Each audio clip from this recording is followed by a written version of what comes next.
मान्छेकै मायाले नाघेर सङ्घार, बोकेर सपना उड्दा उड्दै बिर्सेर बेथाहरू, मनको आँखाले नदेखिएको देख्छन् बचाउने मान्छेहरू।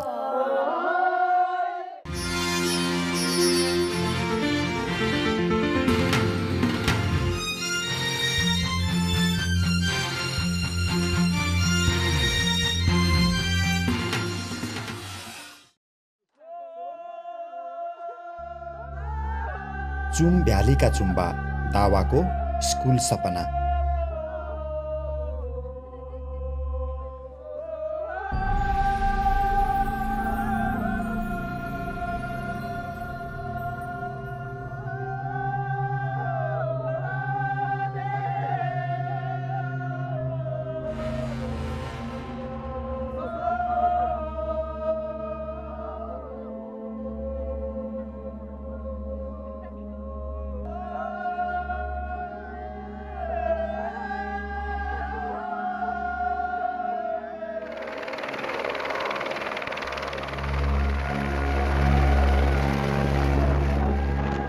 उत्तरी गोर्खाको विकट चुम उपत्यकाको चुम्लिङ पुग्दा दावा ग्याल्जन चुम्बासँगै गाउँलेहरू हेलिकप्टरले झारेको जस्ता पाता ओसार्दै थिए।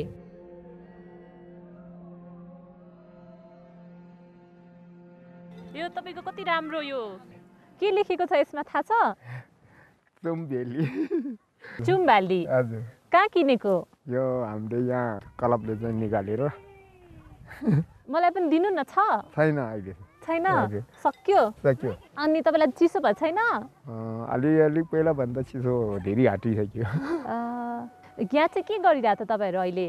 यहाँको गाउँको मान्छेहरूसँग सरसल्लाह गरेर एउटा चाहिँ स्कुल बनाउनेको कुरा चाहिँ छलफल गर्नुभयो। यहाँ अतिको दिनमा हाम्रो छानाको जस्ताहरू पनि उहाँले हिलीमा यहाँ पुर्याइदिनु भयो।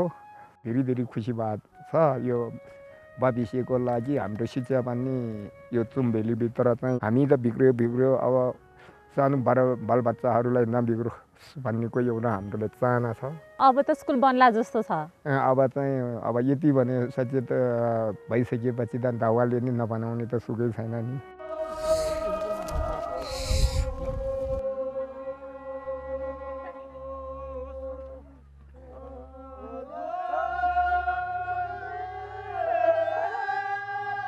अघि गीत गाउँदै जस्ता बोक्दै हुनुहुन्थ्यो तपाईँहरू। स्कुलको लाने जस्तो पहिला स्कुल छ बुका बाहिर स्कुल सबै बाँकी भुइँचालो पछि बच्चाहरू कहिले स्कुल पढ्न आएनन्? अलिकति पार्यो यहीँ पार्यो यहीँ पार्यो। तपाईँको घरको को पढ्न आउँछ यहाँ? बहिनी पढ्न आउँछ। बहिनी किन बनाउनु लाग्यो स्कुल? पर्छ पढाउने नपढे त केही पनि बुझ्दैन। स्कुल पढाउने भने धेरै राम्रो हुँदो रहेछ। ठुलो उठ्छ, हावा चलेर पर सबै जाति छ। अनि स्कुल बनाउने भने त स्कुलभित्र त केही पनि आउँदैन। राम्रो लाग्छ भने स्कुल बनाएको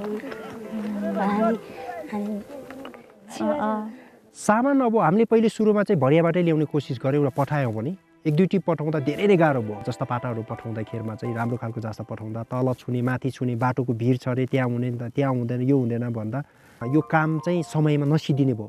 अब विद्यालय बनाउने पर्ने बेला भइसक्यो। मान्छे यहाँ बच्चाहरू स्कुल छैन, पढाइ बिग्रियो, अभिभावकहरू चाहिँ त्यस्तै छन्। उनीहरूको घरलाई बाहेक आफ्नो घर भत्किरहेछ भने स्कुलमा त्यति फोकस गर्ने कुरा पनि भएन। त्यस कारणले मैले चाहिँ हेलिकप्टरबाट ल्याएको हुँ। म सानो उमेरमा चाहिँ मेरो बाबासँग माथि हिमालतिर जाने, यो नेपाल र चाइनाको बोर्डरमा पास गरेर चौरीहरू चलाउँथेँ मैले। 5000 को मिटाइबाट तपाईँको हिउँमा चाहिँ डुबेर आउनु पर्थ्यो। त्यति बेलामा धेरै अप्ठ्याराहरू हुन्थ्यो। अनि मान्छेलाई त अप्ठ्यारो भएपछि जनावरहरूलाई बच्चाहरू त्यो साना साना गाईको बाच्चाहरूले हामीले बोक्नुपर्ने हुन्थ्यो। त्यसपछि मेरो बाबाले चाहिँ एकचोटि हङकङ जाने मौका पाउनु भएछ। प्लेनमा जाँदा यताउति जाँदा उहाँलाई भाषिक एकदमै समस्या पर्यो। त्यसपछि गएर पढाउनु पर्छ भन्ने उहाँलाई अलिकति जनचेतना भएछ क्यारे। अनि हामी 5 दाजुभाइ 2टा दिदी बहिनीमा अनि म चाहिँ पढ्न जानुपर्छ भनेर अनि उहाँहरूले कस्नु भएछ। बाटोमा बस्दै जान्थ्यौँ। अनि ओडारहरूमा रुखमुनिहरू बस्थ्यौँ। एक्लो कति डराएँ, कति कहिले रातै हिँड्थेँ, कहिले बिहान झिसमिसीमा हिँडेँ, कहिले भोकै पेट पनि मैले हिँडेँ यो यात्रा गर्दा। त्यसपछि 7 दिन 8 दिन गएपछि गोर्खाको सदरमुकाममा चाहिँ पोखरीथोकमा चाहिँ बाबाले मलाई चाहिँ पढाउनु भयो। त्यति बेला त अप्ठ्यारो थियो, मान्छेको घरमा बस्नु पर्थ्यो। अब कहिले बाबा कहिले मामा कहिले साथीभाइ भन्न पाउँदैन थियो। भाषिकले हिसाबले मलाई धेरै नै समस्या थियो। मलाई नेपाली बोल्न आउँदैन थिएँ अनि यहाँको लोकल चुम्बा तथा यहाँको तपाईँको टिबेटन भाषा मात्र मैले बोल्थेँ। त्यसपछि गएर खानपिनको समस्या हुन्थ्यो मलाई। यति गाह्रो भयो कि तपाईँ हामी खाना लाउनलाई त्यस्तो साह्रो गाह्रो भएन। यो पढ्नलाई एउटा क ख चिन्नलाई एबिसी चिन्नलाई यति दुःख भयो कि जुन मैले आफ्नो परिवारलाई छोडेँ।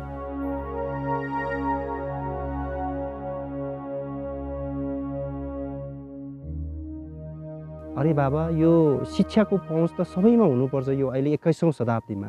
अब फेरि मैले एउटा स्कुललाई एउटा बनाएन, अब मैले बुझेर पनि भोगेर पनि यो केही आफ्नो एउटा दायित्व जिम्मेवारी पुरा गरेन भने त फेरि अर्को आउने जेनेरेसनले पनि त्यही भोग्ने त हो।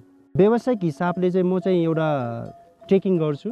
विदेशी पर्यटकहरूलाई आफ्नो देशमा नेपालको कुना कब्जामा घुमाउने काम गर्छु।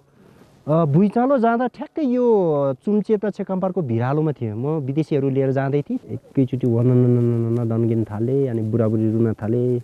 एक हिसाबले म त भाग्छु यार माथितिर भनेको होइन, नगरौँ होइन, मैले यिनीहरूलाई बचाउनुपर्छ भन्ने त्यसको हिसाबले बुढी बोक्न गाह्रो भएर ठुलो साइजको मान्छे त्यो टेक्निक लगाएर पत्थर तान्ने बोकेँ। 10 रुपियाँ त्यो बोकेँ। त्यसपछि त गाह्रो भयो अल्टिट्युडमा। त्यसपछि गएर डोराउन थालेँ, यताबाट भत्केँ यताबाट भत्केँ। 5 मिनट पछाडि हेर्दा त पछाडिको जुन हामी बसेको ठाउँ चाहिँ यसरी गइरहेको। आधी घन्टा पछि त ठ्याक्कै त्यो तपाईँको माथिल्लो चुम्चेकम्पारमा भत्केको घरमा थिएँ। त्यहाँ पुगेँ, त्यहाँ सबै गाउँ भत्किसकेको थियो। त्यहाँको घरको मान्छे सबै छक्कै परेर बाहिर निस्किएको थिए। मानी बुम्बा त्यो सबै त्यो पर्खाल लगाएको पुरै भत्किएको थियो। भत्किएपछि गाउँमा छिर्ने बाटै थिएन। त्यहाँ देख्दैखेरमा चाहिँ तपाईँको 19 जना विदेशी चाहिँ तपाईँको 9 देशको राष्ट्रको मान्छे त्यहाँ बसिरहेको थियो। उनीहरू के गरौँ केही प्लानै थिएन। अब मैले सोचेँ कि उनीहरूलाई जे होस् एक छाक खाना नै खुवाउनु पर्छ, पानी किन्नु परेन, हावा किन्नु परेन, सुन्दरता हेर्न आएकै हो। मैले आलु हुन्छ कि फापर हुन्छ कि कोदो जौ के हुन्छ स्थानीयमा त्यसले पनि सही सदुपयोग गरेर अब सबै खुवायो भने त सबै खाइहाल्छ होइन। भोलि के खाने फेरि, भोलि को ल्याउने केही थाहा थिएन, अन्धो धुन्द थियो। राम्ररी थाहा छ मलाई 5 दिनभन्दा खाने पुग्ने थिएन। उनीहरूले सोध्यो दावा तिमीलाई खाने पुग्ने कति छ त भने मैले कि अब आत्मबल त बनाउनै पर्यो, 5 दिनमा त केही न केही होला भनेर मैले तपाईँहरू डोन्ट वरी, मैले चाहिँ तपाईँहरूलाई 10 दिन चाहिँ आनन्दले पुग्छ भने। तर मेरो घरमा 10 दिनको खाना थिएन।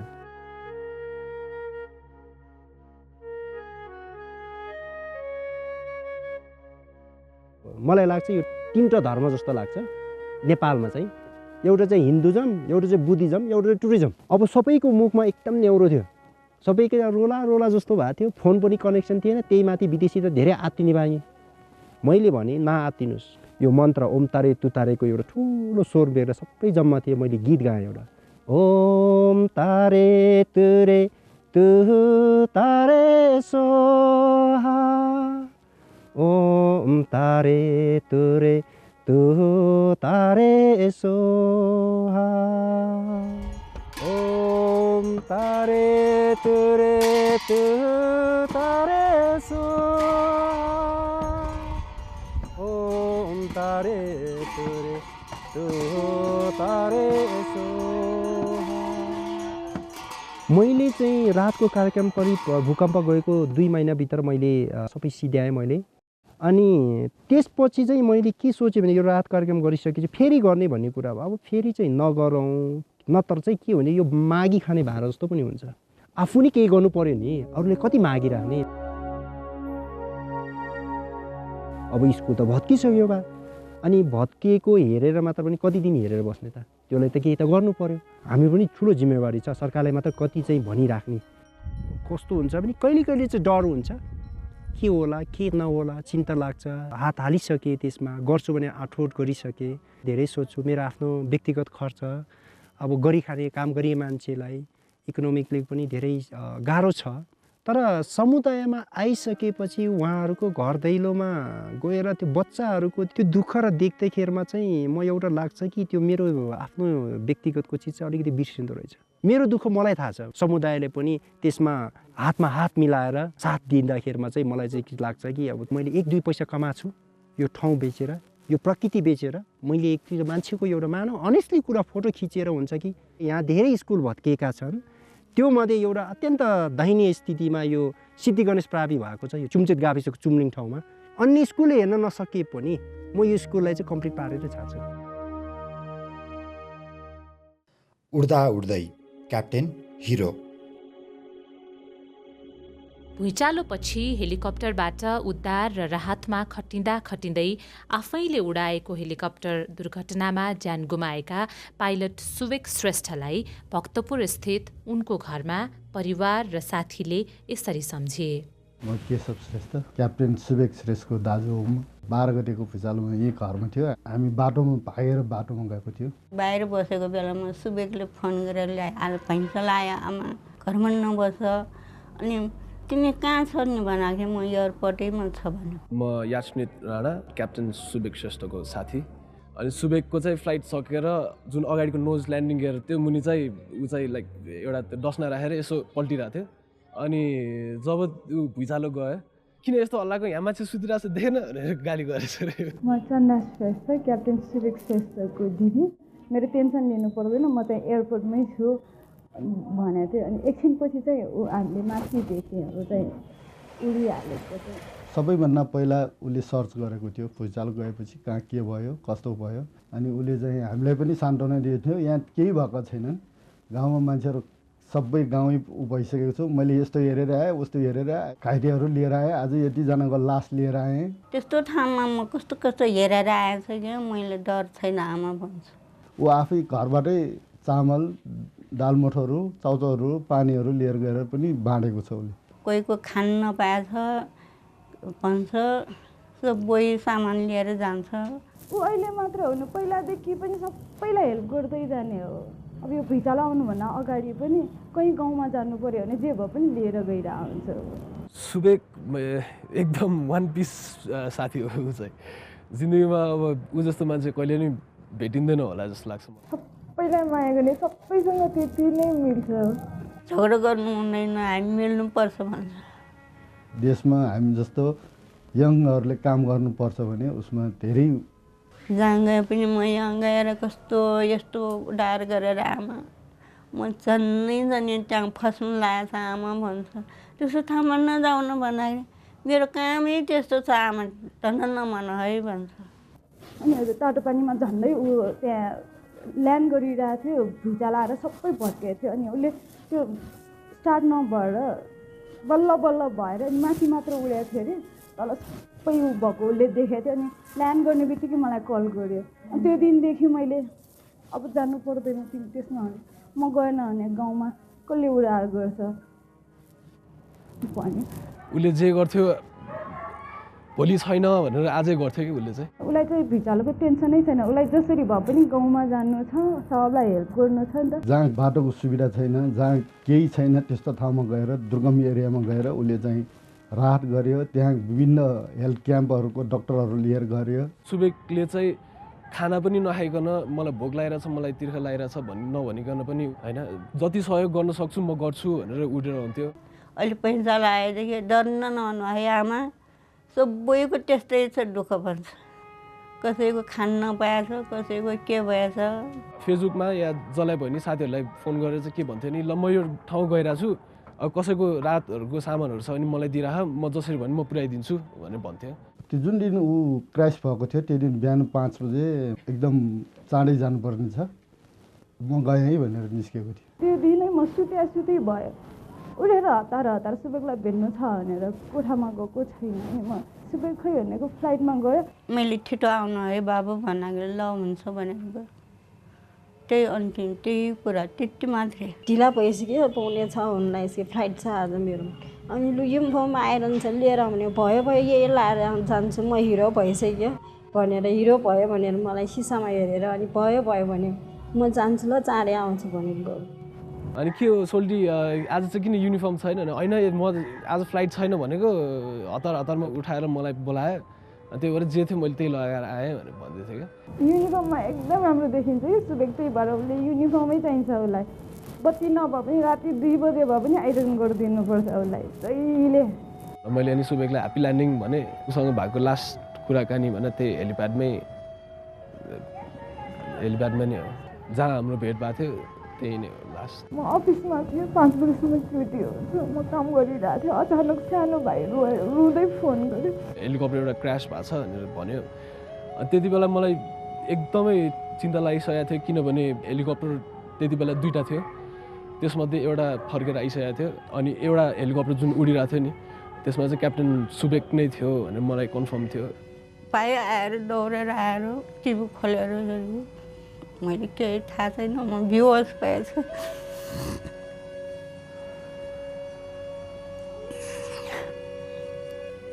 बुवा नभएपछि हामी परिवारै सङ्घर्ष गरेर आएका हौँ।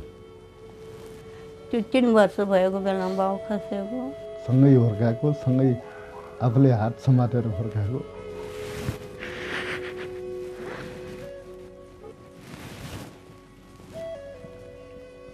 धर्ममा परेन आमा, हामी ठुलो मान्छे हुन्छु भन्छ। ठुलो मान्छे भएर पनि गइसक्यो, अब के गर्नु। मलाई जहिले भन्थ्यो तिम्रो अगाडि पो म सानो मान्छे, म ठुलो मान्छे भइसक्यो भने भन्थ्यो। त्यो ठुलो मान्छे भनिसकेर छ मेरो भाइ।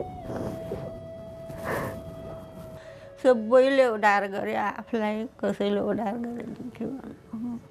अरूको लागि गर्दा गर्दा आफै गयो नि। सबलाई बचाउँछु भनेर हिँड्यो, आफू चाहिँ लास्टमा त्यस्तो भयो। जहिले म गएन भने त्यहाँको मान्छेहरू मर्छ भन्थ्यो। कसैको यति काटेछ, कसैको यस्तो भएको छ, म गएन भने तिनीहरू कसरी बस्छ भन्थ्यो। लास्टमा आफै गयो। जुन दिन उडेर गयो होइन त्यही दिन मैले अब भेटेँ, हात पनि मिलाएँ होइन। मैले त्यो हात नछोडेको भए के हुन्थ्यो जस्तो लाग्थ्यो। त्यही हो बिगेस्ट रिग्रेट भने त्यही नै हो।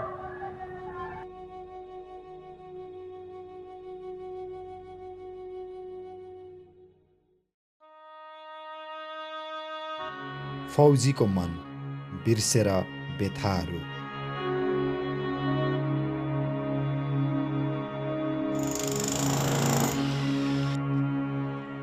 भुइँचालोले आफैलाई दिएको पीर बिर्सेर उद्धारमा खटिएका सशस्त्र प्रहरीका जवान कपिल कार्कीलाई खोज्दै हामी नेपाल र चीनको सिमानाका सिन्धुपाल्चोकको तातोपानी पुग्यौं। यसको शिर कसले हरण गरिदेला, मनको पीर तिते करेलीले, मुखै तितो बनायो तिते करेलीले, मलाई लटै बनायो झिमझिम करेलीले। कहाँ होला यसको शिर कसले हरण गरिदेला, मनको पीर तिते करेलीले, मुखै तितो बनायो तिते करेलीले, मलाई लटै बनायो झिमझिम करेलीले। कपिलजी, हामीले तपाईलाई भुइँचालो गएको ठ्याक्कै 4 दिनपछि काठमाडौँमा भेटेका थियौँ। तपाईँ उद्धारको क्रममा खटिनु भएको थियो अनि हाम्रो साथी दीपक भट्टराईले तपाईँसँग कुराकानी गर्नुभएको थियो। म एकैछिन तपाईँलाई त्यो कुराकानी सुनाउँछु, हुन्छ? आज दिउँसो 2 बजे काठमाडौँ सामाखुसी पुग्दा सशस्त्र प्रहरी कपिल कार्की आफ्ना सहकर्मीका साथ भत्किएको घर खोसिँदै थिए। कोहीलाई जीवितै भेटिन्छ कि भन्ने आश उनमा थियो, तर सिन्धुपाल्चोकमा रहेको उनको आफ्नो घरको हालत पनि यस्तै छ। मेरो चाहिँ घर परिवारमा अब भाउजू छोरा बित्दा पनि अब यहाँ खटिरहेको अवस्था छ। तपाईँको आफ्नै छोरा बित्नु भएको? मेरो आफ्नै छोरा बितेको। कत्रो हुनुहुन्थ्यो? मेरो 6 महिनाको। बुवा मम्मी परिवार, मेरो परिवार, छोरा भाउजूहरू सबैजना हुनुहुन्थ्यो। दाइ विदेश हुनुहुन्छ, अहिलेसम्म दाइले खबर गरेका छैनौँ हामीले। अनि श्रीमती बुवा आमाहरूको चाहिँ कस्तो छ स्थिति? अरूको स्थिति ठिकै छ, अब खाने केही छैन, घरसर सबै भत्केको छ होइन। कोही जीवितलाई पनि उद्धार गर्न सकियो? जीवितलाई उद्धार गरियो। तपाईँको यो सतुङ्गल एरियामा चाहिँ बुद्ध मन्दिर भन्ने ठाउँमा चाहिँ हामीले एकजना बच्चालाई जीवित निकाल्यौँ। कपिलजी, सम्झना छ हामीसँग गरेको यो कुराकानीको? सुन्न पाउनु भएको थियो? थिएन, अब सुन्न त त्यतिखेर फुर्सदै थिएन, ड्युटीमा खटिरहेको। अनि भुइँचालो आउँदा तपाईँ कहाँ हुनुहुन्थ्यो? कसरी उद्धारमा गइहाल्नु भयो? ब्यारेक गएँ, फोन सम्पर्क त्यति राम्रोसँग भएको छैन। अनि ल भाउजू र छोरा बित्यो भनेर पछि फोनमा ऊ भइसकेपछि ब्यारेकभित्र गइसकेपछि अब त्यहाँ बिदाको कुरै भएन अनि अब त्यहाँबाट हताहत बाहिर ड्युटी निकाल्ने यताउता भन्छ अनि ड्युटी जान थाल्यो। भनेपछि तत्कालै तपाईँले थाहा पाउनुभयो छोरा भाउजू घरमा बित्नुभयो भनेर? यस्तै हो, सबै समस्या परिरहेछ। अब केही नहुँदाखेरि अब देशले पालिरहेको थियो, अब देशलाई आपत परेको बेलामा घर परिवार भन्दा पनि देश र जनताको लागि काम गर्नुपर्छ भन्ने सोच आयो। तपाईँको आफ्नो छोरा बितेको बेलामा तपाईँले फेरि त्यस्तो अर्को सानो बच्चालाई उद्धार गर्नुभएको रहेछ। खुसी लाग्यो, गर्न सके आफ्नो नभए पनि अरूको बचाइयो भने। उद्धारको बेलामा धेरै आएको थियो घरको सम्झना? आउँथ्यो नि घरको सम्झना। अब त्यो लासहरू उठाउँदा ओर्दा यताउता गर्दा म घरमा भइदिएको मेरो छोरो बाँच्थ्यो कि भन्ने लाग्थ्यो आफूलाई मनमा चाहिँ। अब बितिसक्यो, एक त फेरि बितिसक्यो, होस् अब बिते कुरा नगरौँ भन्ने जस्तो पनि लाग्छ।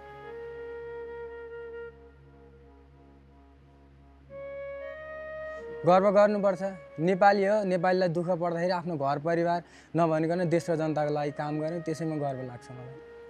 कहाँ जानुभयो त्यसपछि अरू उद्धारको क्रममा के गर्नुभयो? गोङ्गबु अनि त्यसपछि सुन्दारा त्यस्तै ठाउँहरूमा गयौँ। कस्तो थियो अवस्था?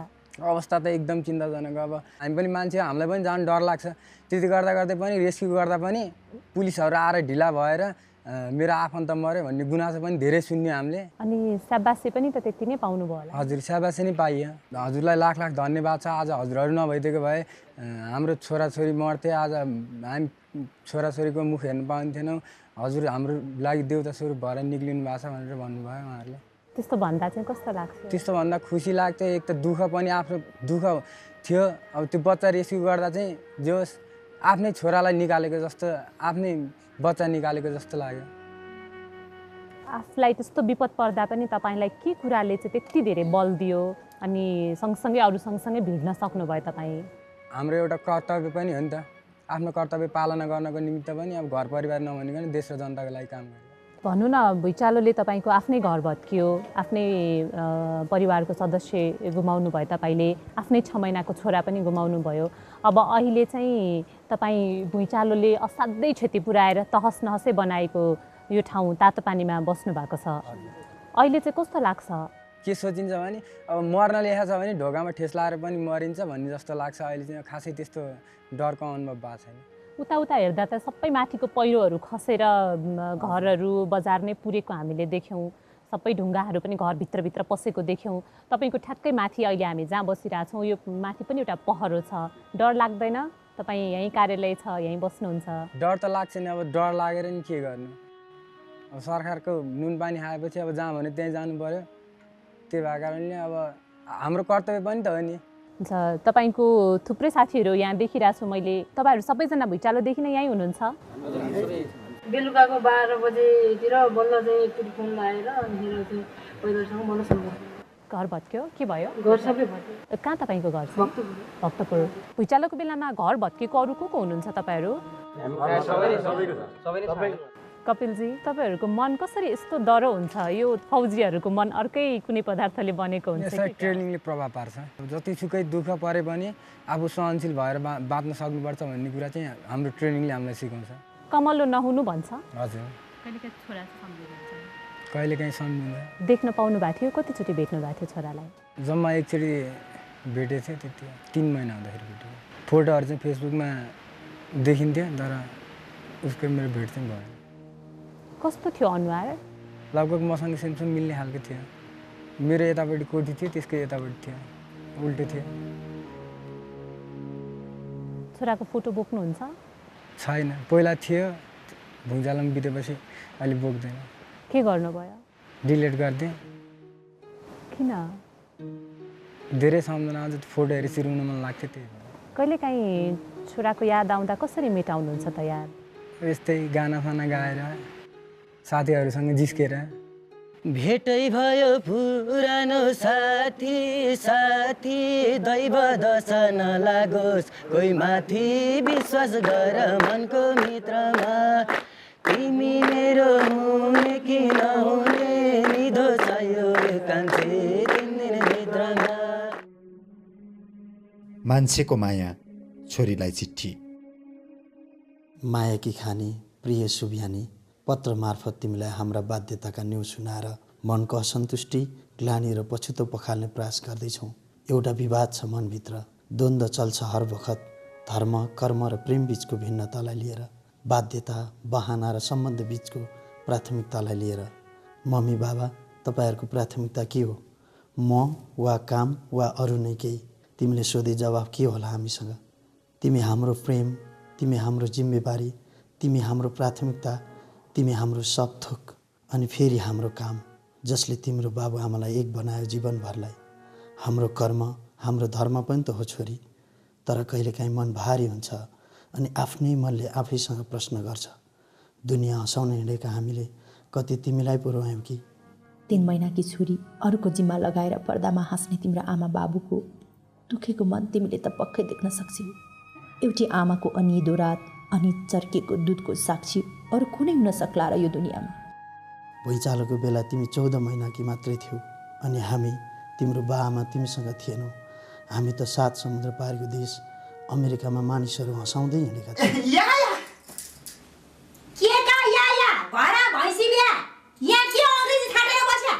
बाराक ओबामाको देश अमेरिका जान लागेपछि हल्का अङ्ग्रेजी प्र्याक्टिस गर्नु पर्ने सिन्ताली, उर्दूमा बोलेर हुन्छ?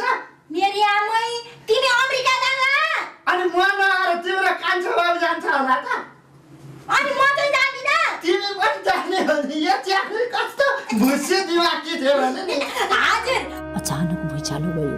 विमानस्थलका टिभीहरूमा जताततै नेपाल ध्वस्त भएका चित्र र समाचार मात्रै थिए। एयरपोर्टमा टिभी अगाडि झुम्मिएकाहरूलाई चिच्याएर भन्न मन लाग्यो, त्यो मेरो देश हो, त्यहाँ मेरी छोरी पनि छ। तिम्रो पत्तो नपाउँदा हामीले सब होस गुमाएका थियौँ। न शरीरले काम गर्यो न दिमागले। सानो बच्चा पुरिएको र जीवितै उद्धार गरिएको अनि अर्को त्यस्तै बच्ची पुरिएको ठाउँमा मृत भेटिएको दृश्यले म त बेसरी चिच्याएछु। हामी अमेरिका हाम्रो कर्मका लागि गएको, हाम्रो धर्म नै मानिसहरूको मुहारमा मुस्कान ल्याउने हो। तर सुब्यानी, तिम्रो मुहारको मुस्कान हामीलाई खड्किरह्यो। तिमीसँग कुरा नगर्दासम्म सास फेरेको सम्झनै छैन। थाहा छैन हामी कसरी बाँच्यौँ। पक्कै तिम्रो मसिनो आवाजले हामीलाई जीवन दिएको हुनुपर्छ छोरी।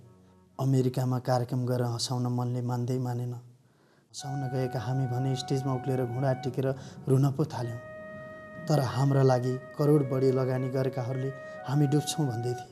हामीले भन्यौँ उता देश डुब्दैछ। झुटो बोल्नुहुन्न छोरी, त्यति बेला मनमा तिमी मात्रै थिएनौ। भूकम्पले हल्लाएको देशको माया पनि थियो। त्यो कस्तो माया हो मैले भन्नै जानिनँ। अमेरिकामा सहयोगी हातहरूले दिएको 17 लाख बोकेर नेपाल फर्क्यौँ। घर पुगेर तिम्रो अनुहार हेऱ्यौँ। तिमी कति सजिलै मुस्कुरायौ। अनि त तिमीलाई च्याप्पै अङ्गालो मारेर धेरै बेरसम्म रोयौँ। तिम्रो निर्दोष हातको स्पर्श, सासको गन्धले प्राण भरिदियो छोरी। तिम्रो मुस्कानमा सबथोक बिर्सेछु। आफ्नै जन्मदिने आमा पनि माया साँच्चै उदो बग्दो रहेछ छोरी। सुबु म लडेको नि भुइँचालोमा है, तिमीलाई थाहा छ? भुइँचालोले हल्लाइराखेर लड्यो या त सुन्यो करङ भाँच्यो, 6वटा भाँची मेरो। मम्मी बाबा अमेरिका है, म मामा घरमा बस्यौँ। मम्मी आएर 1 महिनापछि आएर तिमीलाई अँगालो हाल्यौँ। तिमीले अँगालो हाल्दाखेरि तिमी हाँस्यौ, मम्मी पनि हाँस्यो, म पनि हाँसेँ। मलाई नि खुसी भयो। माया भन्ने कुरो यस्तो हुँदो रहेछ छोरीको। मलाई पनि माया लाग्थ्यो तिम्रो आमाको, तिम्रो आमाले तिमीलाई गरिन्। तिम्रो मुस्कानको त्यही ऊर्जा बोकेर हामी भोलिपल्ट बिहानै राहत बोकेर हिँड्यौँ। तिमी फेरि एक्लो पर्यौ। मामुसँग बसेको छोरी अनि मसँगै नुनु गएको थियो है। तिमी त हामीसँग कति बस्यो नि। मम्मी बाबा त अहिलेसम्म पनि हामीसँग छोडेर सहयोग गर्न जानुभएको, राहत दिन जानुभएको थियो। भूकम्पमा कतिले त बाबुआमा र आफन्त नै गुमाएर टुहुरा भए। तिमीलाई एक्लै रुवाएर भए पनि धेरै ओठहरूमा मुस्कानको बिउ रोप्यौ। यो बेला फेरि कर्मले हामीलाई जित्यो। सिन्धुपाल्चोक पिपल डाँडामा चर्पी बनायौँ। नुवाकोटको खरपौवामा 40वटा चर्पी र एउटा स्कुल बनायौँ। सरकारी मान्छे रातो स्टिकर बोकेर आउँदा हामीले नयाँ स्कुल बनाइसकेका थियौँ। उनीहरू त छक्कै परे। राहतका सामान बोकेर केही हप्ताभित्रै हामी 11 जिल्ला पो पुगेछौँ। विद्यालयको 7 कोठे भवन बनाउँदा होस् या कापी कलम पाइसकेपछिको केटाकेटीको अनुहारमा हामीले तिमी नै देख्यौँ। 29 गतेको भुइँचालोले फेरि तर्साइदियो। भोलिपल्टै फेरि सिन्धुपाल्चोक जान मन लाग्यो। घर परिवार कसैले जा भनेनन्। तिमी बोल्न सक्ने भए पनि तिमीले पनि बाटो रोक्थ्यौ होला। बाटो सुनसान थियो, गाडी चलेका थिएनन्। ठाउँ ठाउँमा चिरा परेको पहिरो गएको थियो। भेट्नेहरूले जिब्रो टोकेर भन्थे कसरी आउनुभयो भनेर। साथमा जेनेरेटर लगेका थियौँ। रातभरि सारा गाउँको मोबाइल चार्ज गरिदिउँ। 5 टहरा बराबर एउटा चर्पी बनाएर फर्क्यौँ। अमेरिकाबाट ल्याएको 17 लाख त यतिमै सकियो। तर अझै गर्नुपर्छ भन्ने थियो। पैसा थिएन, तर पैसाले हिम्मतलाई रोकेन। घर परिवार गुमाएकाहरूका लागि एउटा चिटिक्क परेको बस्तीको चित्र दिमागमा आयो। त्यसले सतायो। बिहानै 3 बजे निन्द्राले छोड्यो। बस्ती बनाउने ठाउँ खोज्न भौतारिँदै 24 घन्टाभित्र धादिङ, गोर्खा अनि काभ्रे पुग्यौँ। काभ्रेको पहरी बस्ती ठिक लाग्यो। भुइँचालो अघि नै आफ्नो भन्ने केही नभएका पहरीहरूलाई भुइँचालोले झन् पीडा दिएछ। जस्तो अब बदाले भुमारी खेलेको त्यस्तै गरेर हामी पनि भुमारमै परिरहेको थियो। अब वैशाख 12 गतेको भुइँचालो आउँदाखेरि हामी चिल्लीबिल्ली भयौँ। अब कता जाउँ। हामीले दृढ सङ्कल्प लियौँ, बस्ती यहीँ बनाउँछौँ। तर साह्रै झन्झट भयो। आज होला होला जस्तो हुन्थ्यो, भोलि कुरा बिग्रिन्थ्यो। बनाउने भनिएको घरको रङ्गीन चित्र नक्सा देखाएपछि गाउँलेहरूले पनि पत्ताए जस्तो गरे। 20वटा घर बनाइन्छ भनेर आउनुभयो। जग्गा हामीलाई माग्नुभयो। 20वटा घर कसरी चाहिँ कलाकारहरूले बनाइनुहुन्छ त? उहाँहरूले अब पैसा कताबाट ल्याउनुहुन्छ कि हुँदैन कि हामीसँग अब पैसा हाल्नु पर्ने हो कि अब हामीले के गर्नुपर्ने हो कि अब त्यो हामीलाई त्यति विश्वास नै लागेको थिएन। अब फिल्ममा खेल्ने मान्छेले अब यहाँ ढुङ्गा माटो गरेर काठ गरेर कसरी काम गर्नु होला भनेर विश्वास लागेको थिएन। पैसा त जुट्यो, तर काम 2-4 जनाले 2-4 दिन गरेर नभ्याउने। जग खन्नेदेखि रुख काट्न हामी आफै भेट्थ्यौँ। बिचरा यस्तो हुने बरासमा पानीमा झरी बादलमा एकदम सहले सङ्कट गएर सानो नानीलाई छोएर वनमा गएर सल्लाह गरेर दुनियाँ दिवाना गरेर दुनियाँलाई गुहारेर अब दोधरो पनि लगाएर बाटोमा गएर बाटो खनेर सल्लाहको बोटहरू पनि कति उहाँले दुःख गरेर बोक्नुभयो होइन। कति दुःख गरेर बोक्न गाँडको छाला गर्न कि दुःख गरेर बिचरा साबेले त्यो माटो मिल्काएर बेसकन हातमा ठेला उठेन कि बागा भनेर कुद्यो। कति बिचरा कति डराएर बस्नु पर्थ्यो। निन्द्रा पनि नलाग्ने फेरि चट्याङ हान्ने चट्याङले हाने त्यत्तिकै, पानी पर्ने त्यत्तिकै, फेरि हुडी बर्खा लाग्ने त्यत्तिकै, बागा भन्ने त्यत्तिकै होइन। अहिले काभ्रेको डाँडा गाउँ पहरी बस्तीमा धुर्मो सुन्तली एकीकृत नमुना बस्ती छ। तिमी बुझ्ने भएपछि पहिलो पटक यही बस्ती देखाउने हामी दुवैको ठुलो रहर छ छोरी। यस्तो म बालाका छोडेर मेरो मम्मी ड्याडी कहाँ घर बनाउनु जानुभएछ भने दुःख मन गर्छ नि बच्चाले। यस्तो रहेछ मलाई छोड्नु कारण भनेर छोरीले पछि बुझ्नुहुन्छ। यहाँ अहिले 18 परिवार बस्छन्। तिमी जस्ता धेरै बच्चाहरू यो जाडोमा कठाङ्ग्रिनु परेको छैन छोरी। सधैँ धुर्मुसुन्तली बन्ने कि सीताराम कुञ्जना बन्ने कि एउटी 14 महिने छोरीको बाआमा हामी के बन्यौँ, खास के बन्नु पर्थ्यो, हामी अझै पनि दुविधामा छौँ। आज भोलि त तिमी हाँसी हाँसी बिदा दिन्छौ। साह्रै आनन्द लाग्छ। तिम्रो माया हाम्रो शक्ति हो छोरी। यही मायाको सहारामा हामी बाँचुन्जेल अरूलाई हँसाइरहनेछौँ। तिमी पनि सधैँभरि यसरी नै मुस्कुराइरहनु। उही तिमीलाई धेरै माया गर्ने बाबा मामु धुर्मुसुन्तली। गाउँकी बुहारी नाघेर सङ्घार। जिरीमा हामीले रश्मिला राईलाई भेट्यौँ। गाउँका मान्छेले राहत र सहयोग आएको कुरा उनी मार्फत थाहा पाउँदा रहेछन्। गाउँघरको अब महिलाहरूले गाउँघरको मान्छेहरूले बुझ्दैनन् होइन। जसले अब भूकम्प पीडितहरूलाई यसरी हामीले सानो राहत ल्याएको छौँ है भनेर उहाँहरूले अब यसरी हाम्रो चाहिँ यसरी रश्मिला बहिनी हुनुहुन्छ है, उहाँले भन्नुहुन्छ जो पीडितहरू हुनुहुन्छ उहाँहरू सबैलाई खबर गर्ने काम मैले गर्छु। अनि भुइँचालो पछि चाहिँ तपाईँले के गर्नुभयो? एक त म आफू पनि पीडितै हुँ होइन। घरै भत्के, हाम्रो चाहिँ घर नै भत्केको। अब जस्तै बाख्रा वस्तुभागहरू सबै पुर्ने त्यस्तो चाहिँ भयो।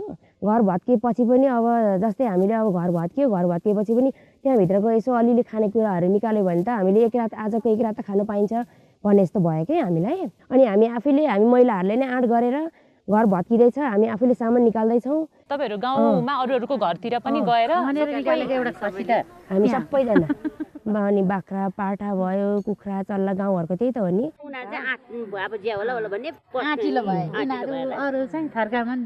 जस्तै सबैजना रुएर सबैजना अब पीडित त भइहाल्यौँ। सुखमा डुबेर मात्रै हुँदैन होइन। एक घरको चामल, एक बोरा चामल निकाल्नु पाए पनि गाउँघरको मान्छेले खानु पायौँ नि त। अनि त्यसपछि चाहिँ के गर्नुभयो त तपाईँले? मसँग पनि आर्थिक सम्पन्न म पनि छुइनँ। अब जस्तै अब कहीँबाट राहत ल्याएर यो गाउँले यसरी दिउँ भन्नेमा मसँग त्यस्तो क्षमता पनि छैन। फेरि कहीँबाट आएको कुरा यहाँ गाउँको मान्छेहरूलाई भनौँ भन्ने चाहिँ मेरो एउटा निस्वार्थ भावना चाहिँ त्यस्तो हो। धेरै आइएनजिओहरूले सहयोग गर्ने भए हाम्रो गाउँको मान्छेहरूले त्यो ठाउँसम्म गएर कुरा गर्न नसक्ने भए कि अनि सक्नेहरूले पनि अब सिर्फ आफ्नो आफ्नो व्यक्ति आफ्नो आफ्नो परिवारलाई मात्रै ल्याएर दिने भए। अनि रश्मिलाजी तपाईँको पनि कुनै सङ्घ संस्था छ कि एनजिओ आइएनजिओ छ कि छैन? कति पढ्नु भएको छ रश्मिलाजी तपाईँले? 10 क्लास मात्रै हो। यो काम गरे बापत तपाईँले पैसा पनि पाउनुहुन्छ कि? मैले यो काम गरे बापत पैसा पाउँदिनँ।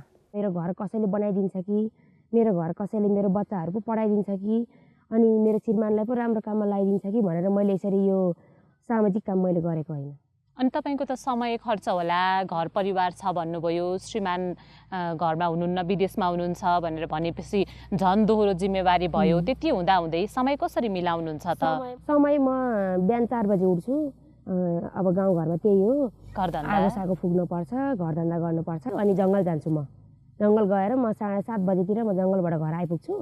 अब दाउरा हुन्छ, घाँस हुन्छ, के हुन्छ लिएर म घरमा आइपुग्छु। मेरो नानीले खाना पकाइराख्छ। अब आफूले यस्तो बिजी भएपछि जस्तो पकाए नि खानै पर्ने कि। अनि म मेरो सासु ससुराहरूलाई ल बुवा यस्तो गरिदिनु, ल मम्मी यस्तो गरिदिनु, म यसरी हिँड्दैछु भनेर म मेरो नानीहरू स्कुल लिएर म हिँड्छु। अनि के पनि फाइदा नलिई 1 रुपियाँ पनि आफ्नो हातमा नलिकन तपाईँ राति रित्तै घर फर्कँदाखेरि रिसाउनु पनि हुन्छ होला नि त कहिले कहिले? तपाईँको त भनेपछि उल्टै खर्च हुने देख्यो होइन? हो नि बिचरा है। अब फोन गरेको छ मलाई पनि ल है आन्टी यस्तो भनेको छ, उहाँलाई पनि आन्टी यस्तो भनेको छ। अब उसलाई कहीँबाट आउने उद्देश्य त छैन बिचरा। अब त्यही बनिबुथो गरेकै पैसा हालेर गर्ने त हो नि। उसलाई लोभ चाहिँ छैन क्या म्याडम। काममा पनि पहिला एउटा कुरा पनि बोल्नु आउँदैन थियो। अहिले आफ्नो अब नातिनी बुहारीहरूले यति कुरा गर्दा यसरीकन फोन बोकेर सबैलाई यिनीहरूको उसले अब मैले पो फोन बोकेको छैन त। फोन हुनेहरूलाई त उसको पैसा खर्च गरेर कहाँसम्म फोन गरेर यस्तो छ अरे यस्तोमा आउनु बोलाउँछ नि उसले। अनि मलाई पनि खुसी लागेको छ क्या। अनि उहाँ नभए चाहिँ के हुन्थ्यो त गाउँमा? अब उहाँ नभएको भए त के हुन्थ्यो जस्तो पहिलाको उस्तै हुन्थ्यो होला।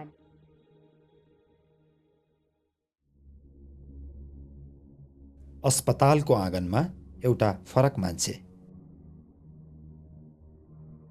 भुइँचालोमा भत्केका धेरै अस्पताल अझै पनि पालभित्रै खुम्चिरहेका बेला दोलखाको जिरी अस्पतालले भने मुहारै फेरिसकेको रहेछ। म वीरेन्द्र यादव, घर चाहिँ सर्लाही। म यो जिरी अस्पतालको ल्याब टेक्निसियन छु र म यहाँ बसेको चाहिँ 13 वर्ष भइसक्यो। अस्पतालमा लगभग 12वटा बिल्डिङ थियो, त्यसमा 2वटा बिल्डिङ बाहेक अरू सबैमा क्षति भएको थियो। यो भुइँचालो पछि चाहिँ सबै सेवा पालमा दिइरहेको थियौँ। अध्यक्षज्यूको कारणले गर्दाखेरि उहाँ आफै अघि सरेर पैसा नभएको बेला नि उधारो सुधारो काम गरेर भयो नि अहिले चाहिँ सबै घरमा फर्क्यौँ र भुइँचालो आएको जस्तै छैन। लगभग 1 महिना जस्तो हामी सबैजना 2 घन्टा श्रमदान गर्न लायौँ, ढुङ्गा मासु पन्छाउन थाल्यौँ। त्यसैले गर्दा हामीलाई भुइँचालो लागेको जस्तो अहिले चाहिँ फिल छैन, त्यति बेला थियो। सेवा सुविधाको हिसाबले हामी भुइँचालोभन्दा अगाडिको भन्दा राम्रो स्थितिमा आइसक्यौँ। भुइँचालो सबैको लागि थियो, तर उहाँ सायद मान्छे नै फरक हुनुहुन्छ कि घर पनि नगइकन यहाँ टेन्टमै बसेर 24 घन्टा अस्पतालमै बसेर अहिलेसम्म पालमै हुनुहुन्छ। हाम्रो लागि चाहिँ होइन, फ्यामिलीहरू हुनुहुन्छ, बच्चाहरू बिरामी हुन्छ भनेर तपाईँहरूलाई त चाहिन्छ भनेर सुरुमा लगभग 15-20 दिनमै त्यो कटेज तयारी भएको। अनि त्यसपछि टहरा बनिसकेपछि हामी चाहिँ टहरामा गयौँ। तर अध्यक्षज्यू चाहिँ अहिले पनि पालमै हुनुहुन्छ। यहीँ पाल हो उहाँको पाल यस्तैमा बस्नुहुन्छ उहाँ चाहिँ।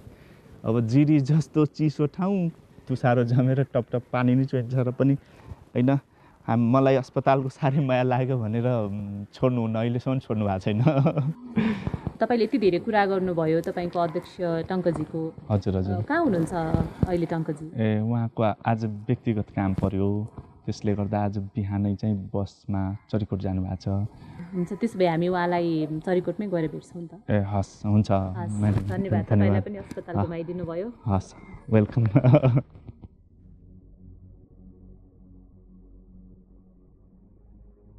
म टङ्क जिरेल, जिरी अस्पताल सञ्चालन तथा व्यवस्थापन समितिको अध्यक्ष छु अहिले र मेरो घर जिरी हो। टङ्कजिल्ला पछ्याउँदै हामी जिरीदेखि चरीकोटसम्म आइपुग्यौँ। हजुर। तपाईँ त्यहीँ टेन्टमै बस्नु हुँदो रहेछ। बर्खाको टाइम थियो, एकदम एक दिन म कस्तो नराम्रो लाग्यो भने टेन्टभित्र बिरामी हेर्नु गएँ के छ अवस्था भनेर। सबैजना खुट्टा माथि राखेर बेडमाथि, उतल टेन्टको भुइँमा पुरा दह जमेको, पानी पुरा हेभी रेन हुन्छ जिरीमा। अनि एकदम बैराग लागेर भोलिदेखि अब कसरी बिरामीलाई घरभित्र सिफ्ट गर्ने होला भन्ने चिन्ता भयो र बचेको घरहरूमा हामीले बिस्तारै सिफ्ट गर्दै गयौँ र छिटो छिटो त्यो भत्केको घरको काठहरू लगेर परको अर्को त्यो बिरामी राख्ने घरलाई हामीले छिटो मेन्टेन गरेर बिरामीलाई फेरि आरामसँग चाहिँ हामीले घरभित्र सार्यौँ। यिनै कामहरूमा धेरै व्यस्त भयो यो भुइँचालोपछि चाहिँ। त्यस कारणले आफू 24 घन्टा त्यहाँ हुनुपर्ने महसुस गरेर अनि म त्यहीँ नै ढुक्कै बस्न थालेको। त्यसरी बस्नु जरुरी नै थियो? होइन, तपाईँको खासै जरुरी होइन, तर मनले मानेन। त्यहाँ त्यस्तो बिजोग छ बिरामीहरूको, रातिको बास हो, बास त्यहीँ बस्दाखेरि पनि केही न केही अब कहिले तपाईँको जेनेरेटर बाल्ने मान्छे हुँदैन। मैले गफ लगाएको जस्तो हुन्छ, म त्यो जेनेरेटर अन गर्छु, अफ गर्छु, डक्टरहरू भित्र अपरेसनमा छिरेको बेलामा मोबाइल लिएर ब्लडको ग्रुप ब्लड खोज्छु। त्यसमा गइरिँदै गएपछि धेरै गाह्रो हुँदो रहेछ निस्किनलाई। त्यो सबै गर्नलाई खास प्रेरणा चाहिँ केले दियो? अब यो त हेर्नु, सेवाको भावमा लागिसकेपछि भित्री आत्मैदेखि त्यो पावर, अलिकति शक्ति चाहिँ आउँदै जाँदो रहेछ। मलाई कस्तो डर लागिरहेछ भने यति धेरै गइरिँदै गइसक्यो, अब निस्किनु गाह्रो भइरहेछ। एकजना मान्छेले, हामीले थोरै मेहनत गर्दाखेरि एकजना सेवाग्राहीले राम्रो सेवा पाएर सन्तुष्टि भएर जानुभयो भनेदेखि त्यसले हामीलाई ठुलो तागत दिँदो रहेछ, ऊर्जा दिँदो रहेछ। भनेपछि विपतले तपाईँहरूलाई शक्ति दियो। भुइँचालोले हामीलाई केही गरौँ भन्ने जोस जाँगर र अनि अवसर चाहिँ दियो। वास्तवमा कतिसम्म गऱ्यौँ भने भुइँचालो गइरहेछ हेर्नुहोस्, 2 जना सुकेरी आमाहरू आउनुभयो, मैले प्रसङ्गवश जोडेँ। अब घरभित्र सुकेरी गर्नुपर्ने छ, लेबर रुमभित्र छ, भुइँचालो गइराखेको छ, डराएर उहाँहरू भित्र नजाने। सिस्टरहरूले पर्दा टाँगेर चौरमा डेलिभरी गराइदिनु भयो 2 जना आमाहरूको। त्यो सबैले हामीलाई जाँगर त झन् थप्दै लग्यो र अनि केही गरौँ भन्ने चाहिँ हामीलाई भावना त्यहाँबाट पनि। अनि अध्यक्ष भएर गर्नै पर्ने काम बाहेक नगरे पनि हुने काम चाहिँ तपाईँ के गर्नुहुन्छ त त्यहीँभित्र बसेर? होइन, अब मैले बितेको देख्छु। कतिसम्म देख्छु भने अब राति अथवा कुनै बेला पनि बिरामी, चोट परेको बिरामी, ब्लिडिङ हुँदै गरेको बिरामी ल्याउँछ र अस्पतालको कम्पाउन्डमा तपाईँको ब्लिडिङ, हजुर, रगत छरिरहेको हुन्छ र त्यही रगतमा स्टाफहरूले टेकेर हिँडेको, बिरामीले टेकेर हिँडेको देख्छु। अब शौचालयतिर राम्रो सफा भएको छैन भने आफै पनि पानी हाल्छु अनि अलिकति राम्रोसँग सफा गर भन्छु। कहिले अब पानी हुँदैन हेर्नुहोस्, डक्टरलाई थाहा छैन पानी कता हो कता, मलाई त थाहा छ मुहानबाट कसरी पानी आएको छ, कुनको कता बिग्रिँदाखेरि कता छ त्यसको घुमाउने भन्ने कुरा। अब त्यो सहयोगी नहुँदाखेरि उनीहरूले गर्ने काम पनि गर्छु। अब कहिलेसम्म बस्ने त तपाईँ त्यहीँ पालमुनि? भुइँचालो गएपछि अस्पताल पुरा तहस नहस भयो। तहस नहस भएपछि त्यो अवस्थामा अस्पताल छोडेर भाग्न मेरो नैतिकताले, मेरो इमानले दिएन र त्यो अस्पताललाई स्थापित गरेर अब एउटा अवसर पनि आयो भुइँचालोले, नयाँ भवनहरू नयाँ उसमा बनाएर र अस्पताललाई चाहिँ अहिले भइराखेको सेवा सुविधालाई विस्तार गरेर एउटा क्षेत्रीय अस्पतालको रूपमा 51 शय्याको अस्पताल बनाएर त्यस पछाडि मात्रै आराम लिने विचार छ। सन्तुष्टिले मान्छेलाई त्यो ऊर्जा दिँदै जाँदो रहेछ र अनि जाँगर लाग्ने एकदम। पैसा पनि आउँदैन तपाईँलाई अनि तपाईँको समय पनि यसै गरी खर्च हुन्छ। हजुर, अब पैसा पाउन चाहिँ के पाउनुहुन्छ त तपाईँले? होइन, त्यो त धर्म।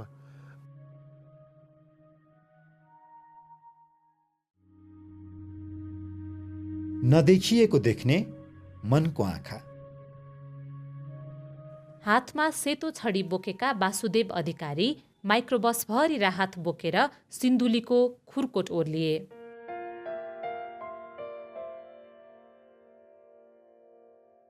सबैलाई नमस्कार।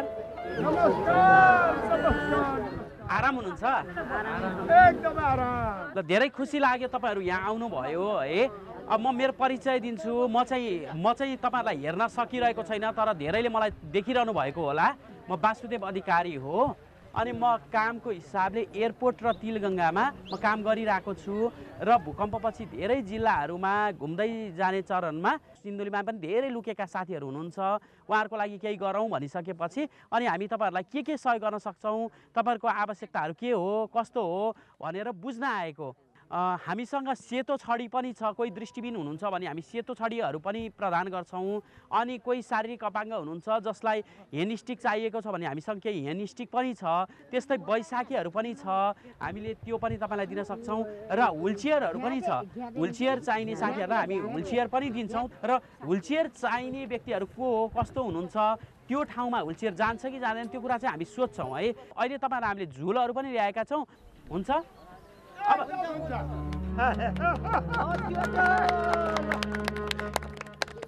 मेरो पनि दुईटा छोराछोरी त्यस्तै आँखा नदेख्ने छन् होइन। हजुर पनि त्यस्तै हुनु त रह हजुरलाई यो सेवा सुविधा गर्नुपर्छ। यो अपाङ्गलाई अहिलेसम्म कतिवटा रात केही न पैसा न केही पाउनु भएको छ। हजुरलाई चाहिँ यो सेवा गर्नु आफ्नै कर्तव्यले हो कि कतै केही रहस्यले हो कि तपाईँ आफै यस्तो हुनु त रह तपाईँलाई कसरी यो चाहिँ उपलब्ध भयो त सर? म चाहिँ अब जन्मजात दृष्टिबिन, मेरो भाइ पनि दृष्टिबिन हो। सुरुमा मैले पनि स्कुल पढ्न पाइनँ, 6-7 वर्ष मेरो पनि त्यत्तिकै बित्यो। पछि धुलीखेलको सञ्जीवनी उच्च माध्यमिक विद्यालयमा मैले पढिसकेपछि त्यहाँबाट मलाई के भयो भने म होस्टेलमा बसेर 10 वर्षसम्म पढ्दाखेरि यहाँ होस्टेलमा बस्दाखेरि दृष्टिबिनलाई धेरै किसिमका समस्याहरू, परिवारबाट टाढा रहँदाको र अरू कुराहरू गर्दाखेरि के गर्ने र कसो गर्ने भन्ने चाहिँ मनमा पीर र चिन्ताहरू चाहिँ पैदा हुन्थ्यो। पछि म र मेरो भाइ मिलेर के भन्यौँ भने हामी अरूको लागि पनि केही गरौँ न, आफ्नो लागि किन गर्ने भनेर सोच गऱ्यौँ। र मेरो बुवा मम्मीले पनि मलाई यसमा चाहिँ धेरै सहायता गर्नुभयो। ल गर्नुपर्छ, गर तिमीहरू, हामी पनि साथमा छौँ भन्नुभयो। अनि मम्मीहरू पनि आउनु भएको छ यो कार्यक्रम गर्न लागेको कुरा सुनेर सक्नेले नसक्नेलाई चाहिँ केही सहयोग गरौँ है भन्ने हिसाबले भूकम्पपछि हामी अहिलेसम्म 13वटा जिल्लामा गएर यस्ता किसिमका सहयोग गरेर हिँडिरहेका छौँ। यो देखेर मलाई चाहिँ धेरै खुसी लाग्यो। मेरो बच्चाहरू पनि त्यस्तै छन्। प्राय मान्छेहरूले यो अपाङ्ग यो दृष्टिबिनले के गर्न सक्छ, यस्तोलाई के हुन्छ भन्छन्, हेपाई हुँदो रहेछ सर। त्यही भएर मलाई चाहिँ धेरै खुसी लाग्यो।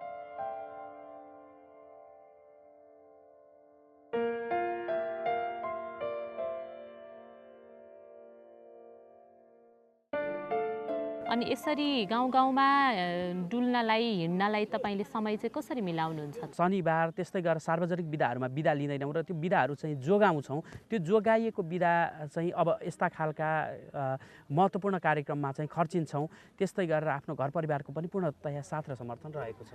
तपाईँको घर परिवारको सदस्यहरू त यहाँ सिन्धुलीसम्म तपाईँ सँगसँगै आउनु पनि भएको रहेछ? हजुर हो। जहिले पनि अब हामी भूकम्पपछि यो कार्यक्रम गर्न थाल्यौँ, उहाँले कहिले पनि नगर भनेर हामीलाई भन्नु भएन, गर्नको लागि प्रोत्साहन दिनुभयो। तपाईँलाई त्यस्तो के कुराले यो कामलाई निरन्तरता दिइराख्नलाई प्रेरणा दियो त? विशेषतः अपाङ्गता भएका व्यक्तिहरूको अवस्था र ग्रामीण क्षेत्रमा भूकम्पले अपाङ्ग सपाङ्ग कसैलाई पनि छोडेको छैन। हामीले सानोभन्दा सानो गर्न सकिने सहयोग गरियो भने पनि हुनसक्छ जस्तो लाग्यो। अनि कतिपय अवस्थामा हामीले अब महिनामा जति कमाउँछौँ त्यसको केही पर्सेन्टलाई राम्रो काममा जोगायो भने या त खाजा पानीको पैसा हामीले थोरै जोगायौँ भने पनि एउटा राम्रो कामहरू गर्न सकिन्छ, कसैलाई सानो केही योगदान दिन सकिन्छ भन्ने धारणा पनि मनमा पैदा भयो। र मुख्य बुवा आमाको प्रेरणा, श्रीमतीको साथ, ल मलाई यो चाहियो त्यो चाहियो भन्नुभन्दा नि ठिक छ अरूको लागि गर्नुहोस् र हामी पनि मिलेर गरौँ भन्ने धारणाले गर्दाखेरि नै यो काम गर्न अझै उत्साह र प्रेरणा मिलिरहेको छ। तपाईँको घर चाहिँ काठमाडौँ महानगरपालिका बौद्ध 6 सिमलटारमा पर्छ। सिमलटारमा। अनि घर ठिक छ नि भुइँचालोपछि? होइन, हाम्रो घर ठिक छैन, हामी पनि टहरामा बसिरहेका छौँ। तपाईँको श्रीमती आमा यहाँ घरको कुरा गर्ने बित्तिकै हाँस्नुभयो। आमा के भन्न खोज्नुभयो? घर हाम्रो क्षतिमा छ, तैपनि हामी सन्तोकै मानेर आनन्दीले बसिरहेछौँ। आफ्नै घर भत्किएको छ, उहाँ चाहिँ अरूको घर बनाउन हिँड्दै हुनुहुन्छ। भइरहेछ, हामीहरू त्यत्तिकै खुसी छौँ। तपाईँको दुवैजना छोराहरूले चाहिँ आँखा देख्न सक्नुहुन्न भनेर थाहा पाउँदा त्यो बेलामा तपाईँलाई कस्तो लागेको थियो? त्यति बेलाको क्षण त जति दिनदेखि मैले छोराहरूले आँखा देख्दैनन् भन्ने थाहा पाएपछि मैले बोकेर यहाँ लगेँ उहाँ लगेँ, एसएलसी दिएर आउन्जेल पनि अझ आँखा देख्छ अरे भनेर हामी कहाँ कहाँ बोकेर हिँड्थ्यौँ, जहाँ जहाँ भने त्यहीँ बोकेर हिँड्थ्यौँ। अब अहिले भुइँचालोपछि त उहाँहरू यसरी गाउँ गाउँमा अरू तपाईँहरू जस्तै आमाको आँसु पुस्दै हिँड्नु भएको छ, कस्तो लाग्छ आमा? गौरव लाग्छ, हामीलाई धेरै खुसी लाग्छ। यस्तो भएर पनि यतिको गरेर हिँड्न सक्नु अब हामीलाई अहिले नै पनि हामीलाई यस्तो ठाउँमा कसरी चाहिँ आएको होला, मेरो आँखाबाट आँसु आइरहेछ। कसरी आयो होला, कसरी चाहिँ यत्रो गर्यो होला। यस्तो होला नि मेरो छोराहरू भने जस्तो लाग्थ्यो कि लाग्थेन मनमा कहिले कहिले? त्यो त अब कल्पनै थिएन त्यति बेलाको क्षणमा त कल्पना आएको थिएन। मैले समातेर मात्रै डोड्याएर हिँड्न नपरे दिन कस्तो होला भनेर। अब अहिले त म नै भन्ने नि अब म नै उसको सहारामा म हिँडेको छु अहिले। अब के भन्नु बुवा, अहिले अब यहाँ छोराहरूले बुढाबुढीहरूलाई सबैजनालाई सघाउनु यहाँ भएको देखेर बुवालाई कस्तो लाग्यो? एकदम गौरव लाग्छ। सबभन्दा ठुलो मन हो उनीहरूले यसरी गरेका छन्, मलाई त एकदम गौरव लागिरहेको छ, किनभने आफ्नो आँखाले प्रत्यक्ष देखियो। छोराहरूले जिन्दगीमा यति धेरै सन्तुष्टि देलान् भन्ने कहिले मनमा कल्पना लागेको थिएन हजुर, किनभने उनीहरू जन्मे गाउँलेहरूले भन्थे कि तेरो अन्न आँखा नदेख्ने छोराहरूले के गर्छन्, हाम्रो देख्ने छोराले त केही गरेनन् भने तेरो नदेख्ने छोराले के गर्छ भनेर यिनीहरूले गाउँमा चाहिँ हाहा गर्थे, हेर्न खसाल्थे, यताउति गर्थे। अहिले यिनीहरूले गर्दाखेरि त हामीलाई नै गौरव लागिरहेको छ।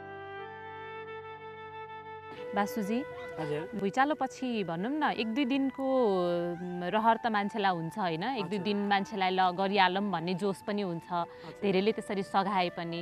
तर तपाईँहरू त यो 10 महिनासम्म भनौँ न 1 वर्षै हुन लागिसक्यो, कहिलेसम्म गरिराख्ने यो काम? जबसम्म आवश्यकताहरू खड्किरहन्छ सकेसम्म आफैले गर्ने, यदि सकेनौँ भने पनि कसैलाई गुहारेर ल यसो गरौँ है भनेर गर्ने, त्यो हाम्रो मनोकांक्षा चाहिँ अझै पनि रहेको छ। तपाईँको परिचय पाउन, सँगै हुनुहुन्छ? हजुर, म बासुदेव। उहाँलाई कतिको भेट हुन्छ भुइँचालो पछि घरमा? बिहान त उज्यालो हुन नपाए हिँड्नुहुन्छ है 5-5:30 बजे, अनि एकैचोटि बेलुका 7-8 बजे। थाहा नै हुँदैन कतै आउनु, खाना खाएर सुत्ने बेला नि घर आउने होइन, कहाँ पनि फोन पो गर्नुपर्छ। खालि बाहिर अरूको सेवा गर्दै ठिक हुन्छ, कता के भएछ सबैतिर बुझ्दै। मलाई त सबभन्दा अरूहरूको यो नसक्ने मान्छेलाई गर्नुभएको सेवाले नि मलाई साह्रै खुसी हुन्छ।